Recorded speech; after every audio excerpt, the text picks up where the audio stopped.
இலுவை நாதர் இயேசுவின் பேரொளி வீசிடும் தூய கண்கள். சிலுவை நாதர் இயேசுவின் பேரொளி வீசிடும் தூய கண்கள் என்னை நோக்கி பார்க்கின்றன, தம் காயங்களையும் பார்க்கின்றன. என்னை நோக்கி பார்க்கின்றன, தம் காயங்களையும் பார்க்கின்றன. சிலுவை நாதர் இயேசுவின் என் கைகள் பாவங்கள் செய்திட்டால் தம் கையின் காயங்கள் பார்க்கின்றாரே. என் கைகள் பாவங்கள் செய்திட்டால் தன் கையின் காயங்கள் பார்க்கின்றாரே. தீய வழியில் என் கால்கள் சென்றால் தம் காலின் காயங்கள் பார்க்கின்றாரே. தீய வழியில் என் கால்கள் சென்றால் தம் காலின் காயங்கள் பார்க்கின்றாரே. சிலுவை நாதர் இயேசுவின் பேரொளி வீசிடும் தூய கண்கள். சிலுவை நாதர் இயேசுவின். ஹாய் குட்டீஸ், எல்லாரும் எப்படி இருக்கிறீங்க? நம்ம இன்னைக்கு ரொம்பவே ஒரு முக்கியமான ஒரு நாளில் இருக்கிறோம், அப்படி தானே குட்டீஸ்? என்ன அப்படின்னா, நம்ம இன்னைக்கு புனித வெள்ளியை நம்ம தியானிச்சிட்ருக்கிறோம். புனித வெள்ளி அதனோட நோக்கம் உங்களுக்கு என்னன்னு தெரிஞ்சிருக்கும். ஏசப்பாவை சிலுவையில் அரைஞ்சு அவங்கள கொன்ன அந்த நாள் தான் இந்த புனித வெள்ளி. இதை ரொம்ப கோட் பண்ணி இதை பேசணும்னு அவசியமே இல்லை, அப்படி தானே குட்டீஸ்? ஏன் அப்படி சொல்கிறாங்க? ஏன் அவங்கள கொன்னோன்னு சொல்கிறாங்க? கண்டிப்பாக அதுதான் நம்ம பண்ணோம், நம்ம தான் பண்ணோம். அந்த காலத்தில் இருந்த மக்களும் நம்மளும் இப்போ வேற கிடையாதுல்ல குட்டீஸ். ஏசப்பா நமக்காக தான் இந்த உலகத்துக்கு வந்தாங்க, நமக்காக தான் எல்லா விஷயங்களையும் பண்ணாங்க. ஏன்னா நீங்கள் ஏசப்பா வாழ்ந்த காலங்களில் அவங்க என்ன பண்ணாங்கங்கிறது நீங்கள் பார்த்தீங்கனாலே புரியும். அவருக்காக அவர் எதுவுமே பண்ணிக்கல. அவர் கடவுளுடைய மகனாக இருந்தாலும் கூட தன்னை சுற்றி இருந்த மக்களுக்கு நல்லது நடக்கணும், அவங்களுக்கு தான் அற்புதங்கள் செஞ்சாங்க, அவங்களுக்கு தான் அதிசயங்களால் நிரப்புனாங்க. அவரை சுற்றி இருந்த மக்கள் கஷ்டத்தில் இருக்கும்போது, உடல் நோயில் இருக்கும்போது அவங்கள மீட்டு கொண்டு வரணும் அப்படிங்கிறது தான் ஏசப்பாவுடைய பெரிய நோக்கமாக இருந்தது. அப்படி இருந்த ஏசப்பாவை அங்கே இருந்த மக்கள் என்ன பண்ணாங்க? சிலுவையில் அறைய சொல்லி கட்டாயப்படுத்தி அந்த சிலுவையை சுமந்து வர பண்ணி அந்த சிலுவையிலேயே ஏசப்பாவை உயிர் விட வைக்கிறதுக்கு காரணமான அவ்வளோ கொடூரமான மக்களாக இருந்தாங்க. ஸோ அந்த மக்களும் நம்மளும் வேற வேற கிடையாது, அப்படி தானே குட்டீஸ்? அவர் இறைமகன் அப்படின்னா, அவர் அங்கே இருந்த மக்களுக்கு எல்லாத்துக்குமே நல்லது பண்ணினாரு அப்படின்னா, அந்த மக்கள் அவரை காயப்படுத்தினாங்க அப்படின்னா, இன்னைக்கு நீங்களும் நானும் அதே தான் ஏசப்பாக்கு பண்ணிகிட்ருக்குறோம் அப்படின்னா, அப்போது நம்மளும் அந்த மக்களும் வேற கிடையாது, அப்படி தானே?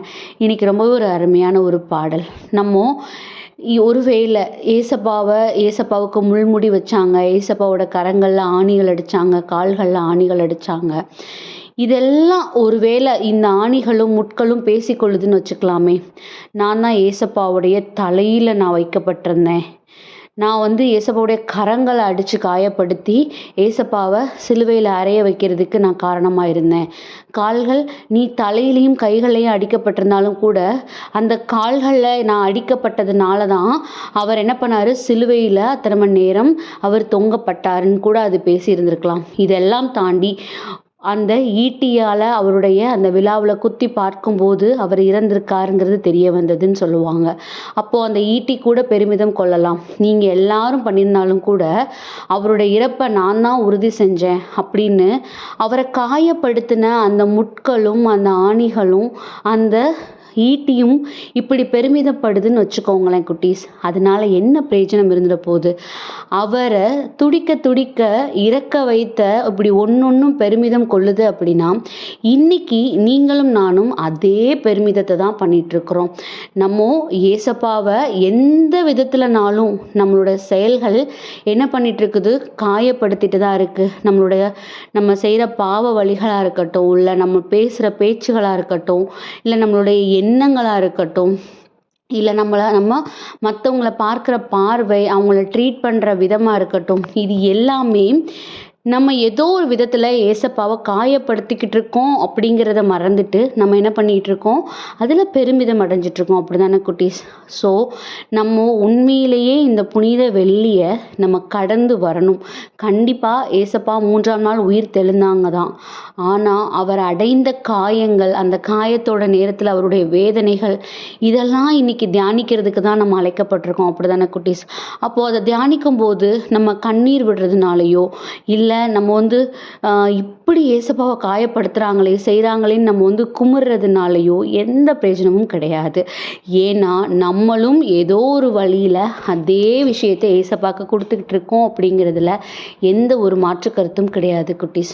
ஸோ நம்ம இந்த நாளை உண்மையாக கடந்து வரணும் அப்படின்னா நம்மளை யோசித்து பார்ப்போம். ஏசப்பா, நான் உங்களை என்னென்ன விதத்துலலாம் காயப்படுத்துகிறேனோ, எனக்கு அந்த அந்த அந்த விதங்களை எல்லாத்தையும் நான் இன்னைக்கு இங்கேயே விட்டுறணும். நீங்கள் உயிர் தெழுந்து நீங்கள் வரும்போது கண்டிப்பாக என்னுடைய பாவங்களை எல்லாத்தையும் நான் விட்டு நானும் உங்களோட ஒரு புதிய பிறப்பாக நான் உயிர் தெழுந்து வரணும் அப்படின்னு நம்ம என்ன பண்ணணும், ஏசப்பா கிட்ட நம்மளை முழுவதுமாக ஒப்பு கொடுக்கணும் குட்டீஸ்.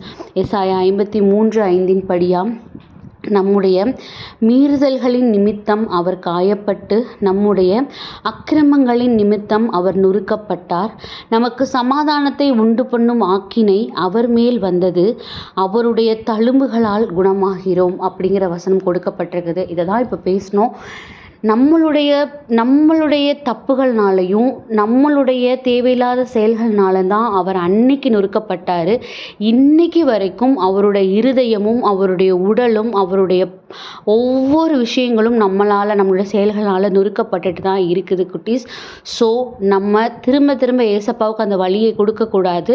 ஏசப்பாவுடைய பிள்ளைகளாக அவரோட இணைஞ்சு நம்ம வாழ்கிறதுக்கு ட்ரை பண்ண ஆரம்பிச்சிட்டோம்னாலே அவரை நம்ம சிலுவையில் அறையிறதுக்கு நம்ம என்ன பண்ண மாட்டோம், நம்ம விடவே மாட்டோம். ஸோ அவருடைய தழும்புகளால் நம்ம ஆல்ரெடி நம்ம குணம் ஆகிட்டோம் அப்படின்னா திரும்பியும் அந்த நோயில் போய் விழாமல், திரும்பியும் அந்த தான்கிற ஒரு எண்ணத்தில் போய் விழாமல் நம்ம தாமே அவர் முன்னாடி தாழ்த்தி, அவர் எப்படி நமக்காக தன்னை தாழ்த்தி உயிர் விட்டாரோ நம்ம அவருக்காக நம்மளையே தாழ்த்தி தன்னுடைய நிலையை நம்ம உணர்ந்தவங்களாக இருப்போம். கண்டிப்பாக இந்த புனித வெள்ளி நமக்கு ஒரு நிறைவான உயிர்த்தெழுதலினால் கொடுக்கறதுக்கு ஹெல்ப் பண்ணும் அப்படிங்கிறதுல எந்த ஒரு மாற்று கருத்தும் கிடையாது குட்டீஸ். ஸோ அதுக்காக ஏசப்பாட்ட ஒப்பு கொடுத்து ப்ரேயர் பண்ணுவோமா? அன்பான ஆண்டவரே, இந்த நேரத்திற்காக நன்றியப்பா. தகப்பனே, நீர் எங்களை தேற்றுகிறவராக இருக்கிறீங்க. நீங்கள் எங்களுக்காக உயிர் நீத்திருக்கீங்க டாடி. எங்களுடைய கைகளாலேயே உங்களுக்கு இந்த சூழ்நிலையை நாங்கள் கொடுத்துருக்குறோம். எங்களை மன்னிச்சிருங்க. இனியும் கூட இந்த பாவ செயல்களால் உங்களை காயப்படுத்தாதபடிக்கு நாங்கள் எங்களை மாற்றிக்கிடணும்பா. இந்த உயிர்த்தெழுதல் எங்களுக்கு உண்மையான நிறைவான உயிர்த்தெழுதலாக இருக்கிறதுக்கு எங்களுக்கு ஹெல்ப் பண்ணுங்க. ஆமீன்.